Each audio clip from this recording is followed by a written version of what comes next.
Good evening class 9th student. NCERT की series में आपकी बुक है बी हाइव और कल हम लोग इसका चैप्टर 1 कंप्लीट कर चुके थे। आज चैप्टर नंबर 2 चलते हैं जिसका नेम है the sound of music, music की आवाज़।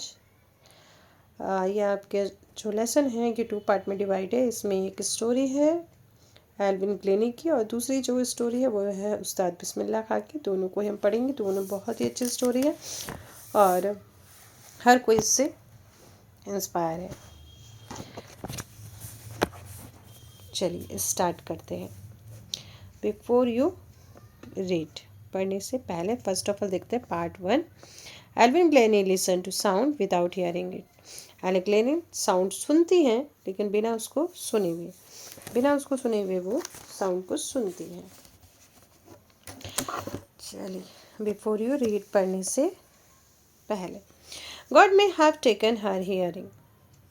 भगवान ने उसकी जो सुनने की शक्ति थी वो ले ली थी। But he has given her back something extraordinary, लेकिन बदले में उसको कुछ एक्स्ट्राऑर्डिनरी भगवान ने दे दिया था। What we hear she feels, जो कुछ भी हम सुनते हैं और वो उसको फील करती है। यानी कि हम तो क्या करते हैं, सुनते हैं लेकिन ये इसको फील करती है। For more deeply than any of us, वो इतनी गहराई से उस चीज़ों को सुनती है, शायद हम में से ही कोई ऐसा सुनता होगा उतनी गहराई से, जितनी गहराई से वो सुन लेती है चीज़ों को। That is why she express music so beautifully, और इसलिए वो म्यूज़िक को बहुत ही ब्यूटीफुली एक्सप्रेस करती है। एक्सप्रेस मतलब व्यक्त करती है। Read the following account of a person who fought against a physical disability and made her life a success story. नीचे दिया हुआ है आपको एक वर्णन दिया है, कहानी दी है छोटी सी, उसको हमें पढ़ना है और ये कहानी बताती है कि उसने किस तरह से अपनी शारीरिक जो डिसेबिलिटी थी, फिजिकल डिसेबिलिटी, उसके खिलाफ उसने लड़ाई लड़ी और अपने जीवन की कहानी को सक्सेस बनाया। चलिए स्टार्ट करते हैं हम लोग अपनी कहानी। A rush hour crowded jostle for position on the underground train platform. Rush hour means होता है बच्चों व्यस्त समय, और जॉस्टल मीन्स हो गया धक्का मुक्की। ओके, अंडरग्राउंड ट्रेन मीन्स आपको पता ही है जो ज़मीन के नीचे चलती है, प्लेटफॉर्म भी आपको पता है। ओके चलिए। Rush hour crowded jostle for position on underground train platform. बढ़िया जगह, ठीक है, बढ़िया जगह मतलब अच्छी जगह प्राप्त करने के लिए व्यस्त समय की भीड़ अंडरग्राउंड रेलवे प्लेटफॉर्म पर धक्का मुक्की कर रही थी। यानी हर कोई चाहता था कि मुझे बैठने के लिए अच्छी जगह मिल जाए, तो धक्का मुक्की कर रही थी, जैसा कि जनरली होता है। A slight girl, slight means small and thin. A slight girl looking younger than her 17 years. एक पतली दुबली लड़की जो अपनी एज 17 ईयर से भी छोटी लग रही थी। वॉज नर्वस थी, येट एक्साइटेड, लेकिन एक्साइटेड भी थी मतलब उत्तेजित भी थी। As she felt the vibration of the approach train, वो महसूस कर रही थी या वो महसूस कर चुकी थी या महसूस करती थी जब ट्रेन उसके पास आ रही थी। तो ट्रेन जब आती है तो थोड़ी सी जो ज़मीन होती है ना वो हिलने लगती है, तो उसका वाइब्रेशन होता है। तो जब आ रही थी ट्रेन उसके पास में आती है तो वो उसका जो वाइब्रेशन है उसको वो फील करती है। It was her first day at the prestigious royal academy of music in London. ये उसका पहला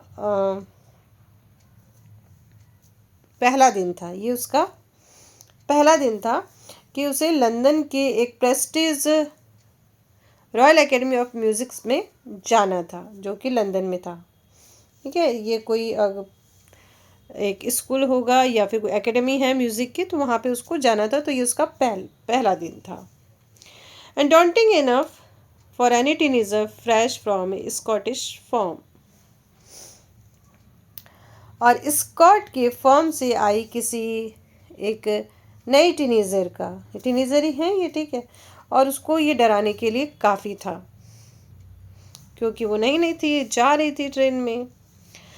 but this aspiring, aspiring means आकांक्षा, म्यूजिशियन, पता ही है मुझे शब्द, faced a bigger challenge than most. She was profoundly deaf. Profoundly means पूरी तरह से, प्रोफाउंडली मीन्स पूरी तरह से. किंतु, बट मीन्स किंतु, परंतु, लेकिन. लेकिन इस जो एस्पायरिंग म्यूजिशियन थी, ये एक आकांक्षी संगीतकार के सामने तो और बहुत बड़ी चुनौती थी. यानी कि सबके साथ तो थी, वो सब लोग तो भाग रहे थे, कर रहे थे, लेकिन इस बच्ची के साथ तो एक बड़ी चुनौती थी कि वो पूरी तरह से डीप थी, पूरी तरह से बहरी थी. उसके साथ तो ये प्रॉब्लम थी, लेकिन फिर भी बच्ची जा रही थी क्योंकि एक्साइट थी, ये इसको वहाँ पे जाना था. Alvin Jane's loss of hearing had been gradual. Gradual means धीरे धीरे. एल्विन ग्लेनी की सुनने की शक्ति धीरे धीरे लॉस हुई, ठीक है, धीरे धीरे लॉस हुई. हर मदर रिमेम्बर्स, उसकी मम्मी को याद है या वो याद करती हैं. His mother remembers noticing something was wrong when the 8 years old Evelyn was waiting to play the piano. उसकी मम्मी को ये याद होता है या वो याद करती है जब उसने देखा कि कुछ तो रॉन्ग है, कुछ तो गड़बड़ है. जब वो 8 साल की थी, जब वो 8 साल की थी और वो पियानो बजाने के लिए प्रैक्टिस कर रही थी. जब वो 8 साल की थी, पियानो बजाने के लिए प्रैक्टिस, तब उनकी मम्मी ने नोटिस किया हाँ कि कुछ गड़बड़ है. दे कॉल हर नेम, उन्होंने उसका नाम पुकारा. And she did not move, लेकिन वो हिली ही नहीं, मतलब उसने ध्यान ही दिया, उसने सुना ही नहीं. आप लोगों को मम्मी जब बुलाती हैं तो कुछ तो रिप्लाई करते हो आप, है ना, लेकिन उसने कोई रिप्लाई नहीं किया. I suddenly realised she hadn't hear. और उनकी मम्मी कहती हैं कि फिर मैंने ये अचानक फील किया, रियलाइज्ड किया कि उसने सुना नहीं है. सी इज़ इज़ेबेल क्लेनी, ये उनकी मम्मी जो है उनका नाम है इज़ेबेल क्लेनी. तो उन्होंने कहा कि फिर मुझे लगा कि इसने सुना ही नहीं है. For quite a while Evelyn manage to conceal her growing deafness from friends and teachers. अब ये बच्चे हैं, गलतियाँ छुपा देते हैं, बोलते भी नहीं कि मम्मी पापा मुझे सुनाई नहीं दे रहा है, ऐसी कोई प्रॉब्लम होती बताते नहीं हैं. तो इसमें भी कहा गया कि काफ़ी समय तक एल्विन ने अपने फ्रेंड से, अपने टीचर से, अपने बढ़ते हुए जो बहरापन था उसको छुपाने में वो कामयाब रह गई, है ना, कामयाब हो गई वो, मतलब पता नहीं चलने दिया. Bye the time she was 11 her marks had deteriorated and her headmistress asked her parents to take a specialist. लेकिन फिर क्या हुआ, देखो टीचर से तो कोई बात नहीं छुपती किसी की भी, लेकिन जब वो 11 साल की हुई, कितने साल की हुई, जब वो 11 साल की हुई, तो उसके जो मार्क्स हैं वो कम होते चले गए. क्यों? क्योंकि उसको सुनाई नहीं दे रहा था ना, कुछ भी चीज़ समझ में नहीं आ रही थी, तो पढ़ाई भी उसमें कंसंट्रेशन नहीं कर पा रही थी, तो उसके जो नंबर हैं वो धीरे धीरे कम होते गए. तो उनकी जो हेड मिस्ट्रेस थी, उन्होंने उसके पेरेंट्स से कहा कि आप ऐसा है ना, इसको किसी विशेषज्ञ के पास ले जाइए. स्पेशलिस्ट मीन्स किसी विशेषज्ञ के पास ले जाइए. It was then discovered that her hearing was severely impaired as a result. Severely मतलब गंभीर तरह से, severely means गंभीर रूप से. तब क्या हो गया, अब बुलाया उन मम्मी पापा को और बोला, तो कह रहे तब जाकर पता चला कि उसके सुनने की शक्ति धीरे धीरे ख़त्म हो चुकी है और वो गंभीर रूप से पूरी तरह से, हाँ क्या हो गया, ऑफ ग्रेजुअल नर्व्स डैमेज। और उसकी जो नर्व्स हैं, क्योंकि देखो हमारी जो बॉडी है उसमें बहुत सारे नर्वस सिस्टम होते हैं जो अलग अलग जगह से जुड़े हुए होते हैं, हमारे नाक कान आँख सब में, सब में नर्वस सिस्टम है बॉडी में। तो उसका जो नर्वस सिस्टम है वो धीरे धीरे से ख़राब ही हो गया था और पूरी तरह से बिगड़ ही चुका था। They were advised that she should be fitted with hearing aids and sent to a school for a dip. ओफो, अब उनके मम्मी पापा को एडवाइस दी गई है कि भाई आप इसे ले जाइए दिखाइए, और ये जब फिट हो सकती हैं, जब ये जैसे मशीन नहीं होती है कान में लगाई जाने वाली मशीन, तो कह रहे हैं तो उसको हियरिंग एड्स लगा दीजिए, यानी कान में सुनने वाली मशीन लगा दीजिए। और इनको कहाँ भेज दिया जाए, बहरों के स्कूल में, जहाँ पे जो बच्चे बहरे होते हैं ना, जो डीफ होते हैं, तो वहाँ पे उनको भेज दिया जाए। Everything suddenly looked black says Evelyn. Evelyn कहती हैं तो मुझे तो सब तरफ अंधकार ही अंधकार नजर आने लग गया, चारों तरफ ब्लैक ही ब्लैक। वो मतलब निराश हो गई कि अब मैं कहाँ जाऊँगी। इसका मतलब मम्मी मुझे कहाँ भेज देंगे, जहाँ पे सब लोग मेरे जैसे ही होंगे, जहाँ सब लोग बहरे होंगे। तो बच्ची है वो, अच्छा तो नहीं लगेगा उसको। But Evelyn was not going to give up. लेकिन एवलिन ने अपनी हिम्मत नहीं छोड़ी, हार नहीं मानी। गिव अप मतलब हिम्मत हार जाना, ठीक है। वॉज नॉट नहीं छोड़ी, एवलिन ने अपनी हिम्मत नहीं छोड़ी। She was determined to lead a normal life and pursue her interest in music, ठीक है। अब उसने ये सोचा कि वो पूरी तरह से नॉर्मल लाइफ ही जिएंगी और म्यूज़िक को सीखने में अपना प्रयास जारी रखेंगी। परस्यू मीन्स प्रयास जारी रखना, परस्यू। तो उन्होंने कहा कि नहीं, अब मैं क्या करूँगी, मैं पढ़ूँ, मैं अपना म्यूज़िक में ही सारा ध्यान लगाऊंगी और एक नॉर्मल लाइफ जीऊँगी। मुझे वहाँ पे नहीं जाना, मन में है, बच्चा है, कैसे चला जाएगा भैया, नहीं जा सकता ना। One day she noticed a girl playing a xylophone and decided that she wanted to play it too. और एक दिन उन्होंने ये देखा, एक लड़की को जाइलोफोन बजाते हुए देखा और उन्होंने डिसाइड किया कि मैं भी इसे बजाऊंगी, और वो भी उसे बजाना चाहती थी। Most of the teacher discouraged her. बहुत सारे टीचर्स ने उनको डिस्करेज कर दिया, ये भी गलत बात है, ऐसा नहीं करना चाहिए टीचर्स को। बट हर परकशनिस्ट मतलब होता है ड्रम बजाने वाला, ठीक है। रॉन फॉब्स स्पोर्ट्स हर पोटेंशियल मतलब ताकत समझ लीजिए आप उसको, ठीक है, या योग्यता समझ लीजिए। तो एक जो ड्रम बजाने वाले थे रॉन फॉब्स, उसने उसकी जो योग्यता थी, जो उसका पोटेंशियल था, उसको समझ लिया, उसको पहचान लिया। He began to turning to large drum to different notes. और फिर उसने दो बड़े जो ड्रम थे अलग अलग यहाँ नोट्स का मतलब हो गया ताल, ठीक है, अलग अलग नोट पर बजाना शुरू कर दिया। यहाँ नोट्स मतलब क्या हो गया, ताल हो गया। ताल पे बजते ना, जैसे ड्रम ड्रम धम, मतलब जो भी हो जैसा बजाते हो, मुझे तो नहीं आता है, ठीक है। तो उसने बजाना शुरू किया। किसने बजाना शुरू किया, रॉन फॉब्स ने बजाना शुरू किया। उसको बुलाया और उसको कहा कि देखो, don't listen enough your ears, अपने कानों से मत सुनो। ही वुड से, उसने कहा कि तुम इसे अपने कानों से मत सुनो। Try to sense it some other way, और किसी दूसरे तरीके से इसे फील करने की कोशिश करो। सेज एल्विन ने कहा कि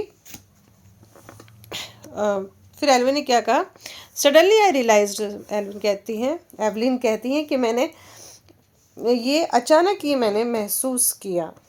आई could feel the higher drum from the waist up and the lower one from the waist down. फिर वो कहती है कि मैंने अचानक ही ये सीख लिया, सडनली ये समझ लिया कि जो बड़ा जो ड्रम है, ठीक है, उसको मैं कमर के ऊपर और छोटे ड्रम को कमर के नीचे से मैं फील कर रही थी।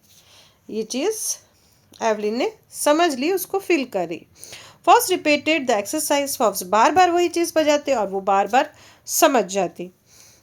And soon Evelyn discovered that she could sense certain note means ताल, okay, in different part of her body।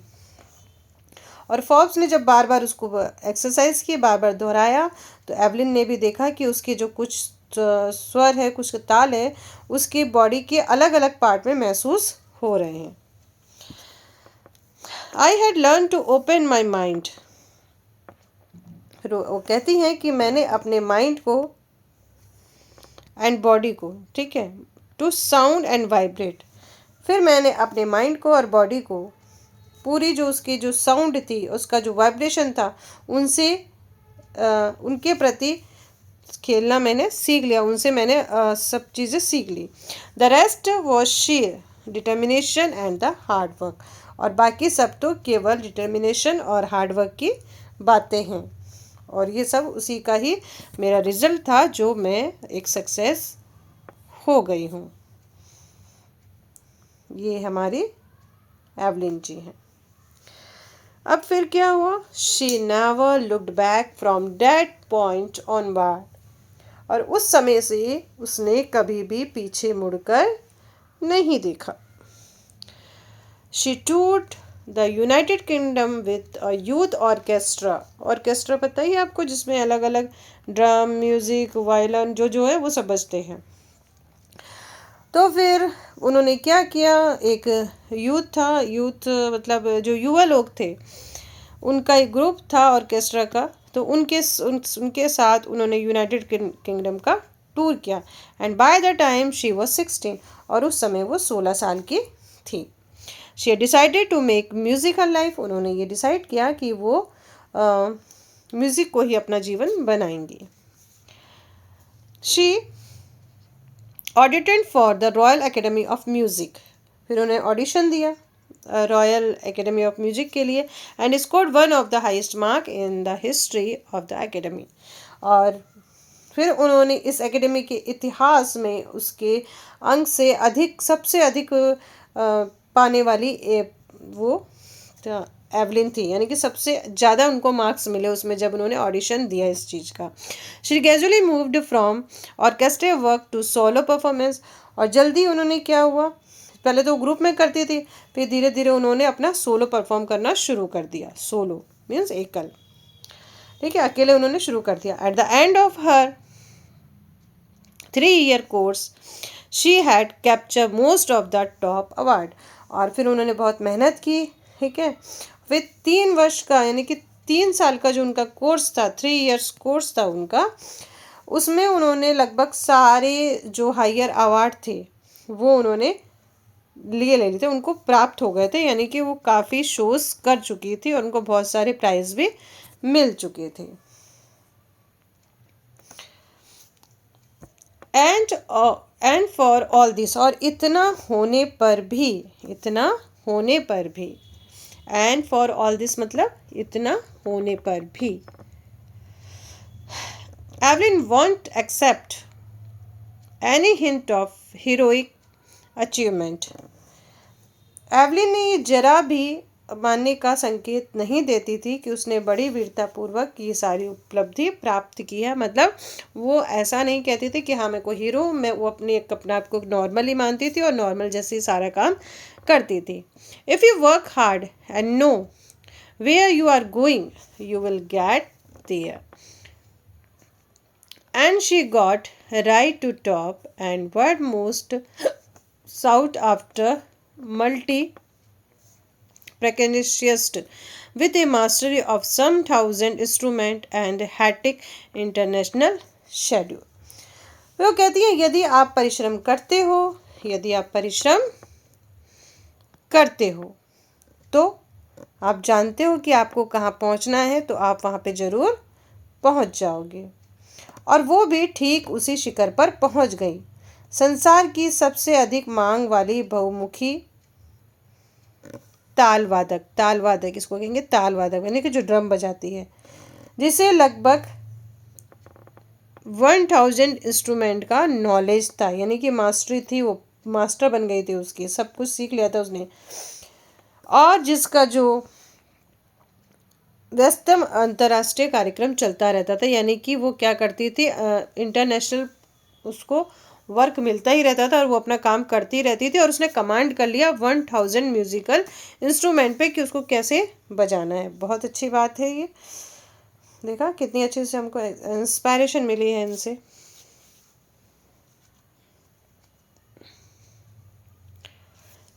It is intriguing to watch Evelyn function so effortlessly without hearing. अभी कह रहे कि जो उनके पास सुनने की शक्ति तो थी नहीं, तो बिना हियरिंग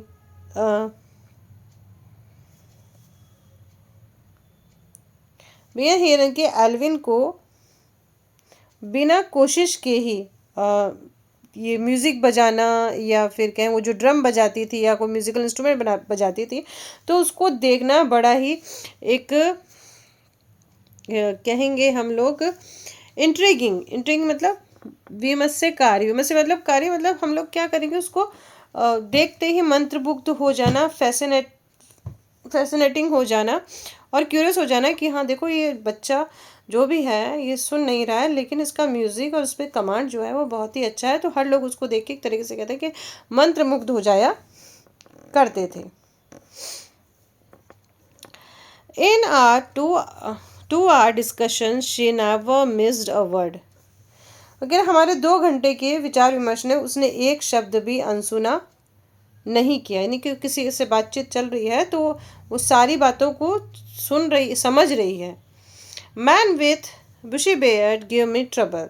फिर वो कहती हैं कि जो व्यक्ति ऐसे होते हैं जिनकी जो दाढ़ी होती है वो मुझे थोड़ा सा परेशानी में डाल देते हैं। शी लाफ्ड, और वो हंसती है, और फिर वो हंसती है कि जो जिन लोगों की दाढ़ी होती है ना वो मुझे थोड़ा सा मुश्किल में डाल देते हैं। It is not just watching lips, क्योंकि मुझे उनके लिप्स दिखाई नहीं देते हैं। It is the whole face specially the eyes. वो कह रही मैं जब वो जिसकी दाढ़ी बड़ी होती है तो मैं उसके लिप्स को नहीं देख पाती हूँ, बल्कि सारा चेहरा देखना होता है। विशेष करके मुझे आंखें देखनी पड़ती हैं, मैं आंखों से समझ जाती हूँ कि सामने वाला क्या बोल रहा है और मैं उसको समझ जाती हूँ। She speak flawlessly without A Scottish lilt. Lilt means बोलने का ढंग, लिल्ट LILT, लिल्ट मीन्स बोलने का ढंग। और फ्लोफली मतलब बिना गलती के, फ्लोफली मतलब बिना गलती के, ठीक है, बोलने का ढंग। और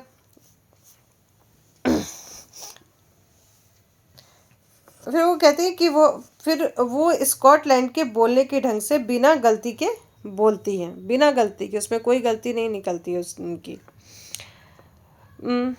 my speech is clear because I could hear till I was 11। फिर वो कहती है कि मेरी जो भाषा साफ इसलिए है कि मैं 11 वर्ष की जब एज थी मेरी, तब तक मैं सुन सकती थी। She says, but that doesn't explain how did she manage to learn French and master basic Japan.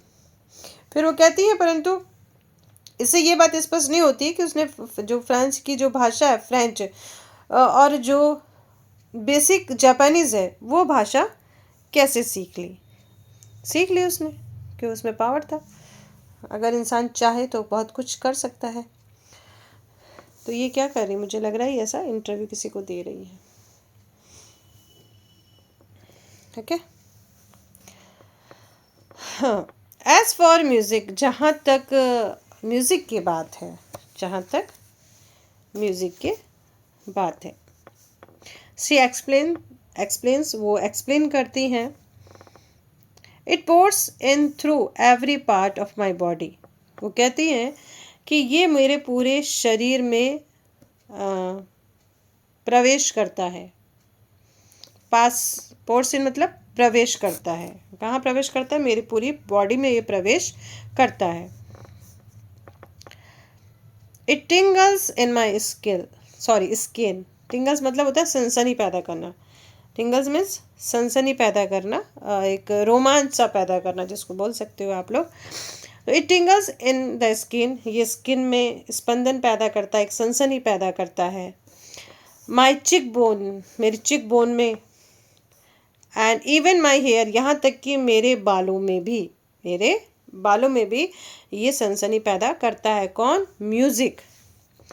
When she plays the xylophone, जब वो जाइलोफोन बजाती हैं तो ये सारी चीज़ें उनके पूरे बॉडी में ही सनसनी पैदा कर देती हैं। She can sense the sound passing up the stick into her fingertip. फिर वो कहती हैं जब वो जाइलोफोन बजाती हैं तो जो म्यूज़िक है उनकी छड़ियों में से होकर उनकी उंगलियों के छोरों में प्रवेश करती हैं। By leaning against the drum, और फिर वो ड्रम पे बजाती हैं, उंगलियां कहाँ जाती हैं? फिर वो ड्रम का सहारा लेती हैं। She can feel the resonance following into her body, और ये सारी जो चीज़ें, वो गूंज है, वो अपने शरीर में प्रवेश का अनुभव करते हैं, यानी उनकी बॉडी में वो म्यूजिक रम जाता है पूरी तरह से। On A wooden platform she remove her shoes, फिर वो वुडन प्लेटफॉर्म में वहाँ पे अपने शूज़ को रिमूव कर देती हैं। So that the vibration pass through her bare feet and up her leg, ताकि वो क्या करे, जो वाइब्रेशन है उनकी पाँव में से होते हुए उनकी टांगों में आ जाए, उनके नंगे पैरों से होते हुए उनके पूरे टांगों में आ जाए, ऐसा वो बोलती हैं। नॉट सरप्राइजिंगली, इसमें कोई आश्चर्य नहीं, एवलिन डिलाइटेड हर ऑडियंस, कि एवलिन जो है अपने दर्शकों का पूरा मनोरंजन करती हैं। इन 1991 she was presented with the royal Philharmonic society prestigious soloist of the year award. इसमें कोई दो राय नहीं, इसमें कोई संजय नहीं, इसमें कोई आश्चर्य नहीं है कि एवलिन अपने जो ऑडियंस का पूरा मनोरंजन करती हैं। 1991 में उन्हें रॉयल फिलहार्मोनिक सोसाइटी ने उन्हें उस वर्ष का सोलोइस्ट यानी कि वो अकेली बजा रही थी, उस साल का उनको सोलोइस्ट अवार्ड मिला जिन्होंने वो बजाया था। Says master percussionist Jam Blade, God may have taken her hearing, but she has given her back something extraordinary. जो ड्रम बजाने वाले गुरु जेम्स ब्लेड्स कहते हैं कि ईश्वर ने उनकी भले ही सुनने की शक्ति छीन ली, लेकिन उसके बदले में कुछ उन्हें एक्स्ट्राऑर्डिनरी पावर उनको दे दिया है। What we hear she feels, जो हम सुनते हैं वो उसे महसूस करती है। For more deeply than anyone of, और उतनी गहराई से महसूस करती है जितना कि हम लोग नहीं करते, हम में से कोई उतना गहराई से महसूस नहीं करता जितना कि वो करती है। That is why she express music so beautifully, इसलिए वो म्यूज़िक को बहुत ही सुंदर ढंग से एक्सप्रेस करती है। ये लाइन हमने पहले ही भी पढ़ ली थी।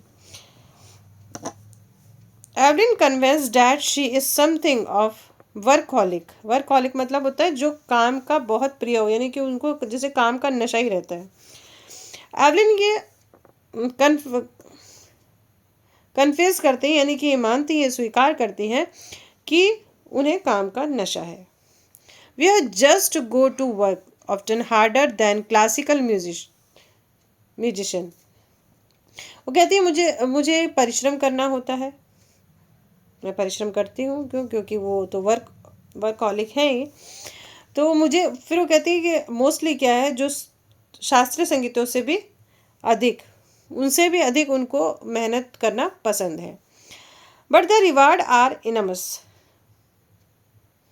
और इसका जो रिवार्ड है वो भी तो बहुत बड़ा है, बहुत व्यापक है। जितनी मेहनत है उतना ही उसका फल भी है। Apart from the regular concert, यानी कि जो रेगुलर कंसर्ट होता रहता है, रेगुलर सभाएं उनकी होती रहती हैं, इसके अलावा Evelyn also give free concert in prisons and hospital. इसके अलावा वो फ्री सभाएं भी करती हैं, कंसर्ट मतलब संगीत सभाएं भी वो करती हैं, फ्री में करती हैं, जेलों में करती हैं, हॉस्पिटल में करती हैं।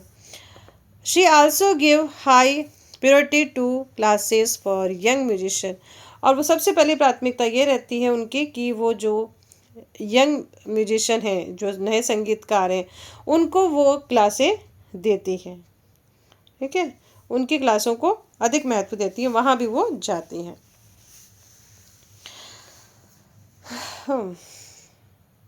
And Richlin of the Beethoven fund for deaf children says, Beethoven fund for deaf children की एन रिचलिन कहती हैं, क्या कहती हैं वो कहती हैं she is shining inspiration for deaf children.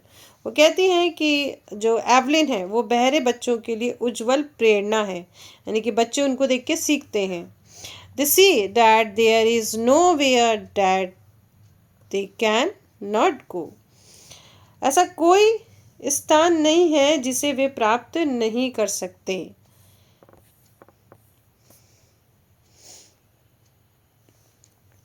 Evelyn Glennie was already accomplished more than most people twice her age.